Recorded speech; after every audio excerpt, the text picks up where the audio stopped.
Hi, Ben. Hi, Brandon. Hey. Hello.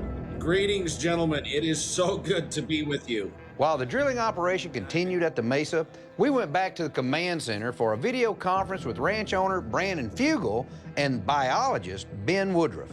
In the wake of the discovery of the wolf-like creature in the Dry Gulch Creek, I actually engaged Colossal Biosciences, which is the leading genetics and life sciences company on the planet right now for studying this type of material. And we got back some really interesting DNA data.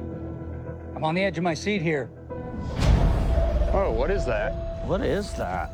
1 year ago, we found the decayed carcass of a wolf-like creature that had a freakishly large jawbone and teeth.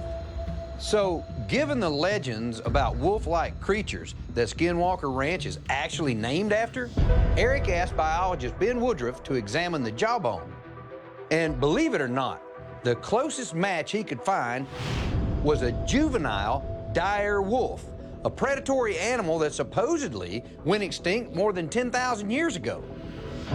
Ben, I'm going to turn it over to you since you've been reviewing the analysis provided by Colossal and can provide greater context to why this is truly, I think, earth-shattering. Certainly. We knew this animal was some species of canine, and so what we did is we had Colossal test this DNA against the DNA of other species of canines, like wolves and coyotes and foxes and domestic dogs. Looking over this pie chart that has all the genetic results from Colossal, it shows that 11% of this species is Canis lupus, the modern-day gray wolf. But it matches specifically with the Eurasian gray wolf and a Greenland gray wolf. These are modern species, but the strange thing is they're species that don't cross over in their range with each other, and they're not found here in the United States. Interesting. But that's only 11%. The other 89% is a mystery.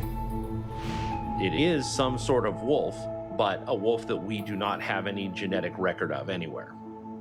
So if this is showing that 89% of this is unknown material, that's really exciting. It means it's a 9 out of 10 chance that it's not a standard gray wolf, right? Correct. This wolf creature kind of rewrites the history books. Whatever this animal is, it's either a new species or it's an old species that we did not know was running around this region.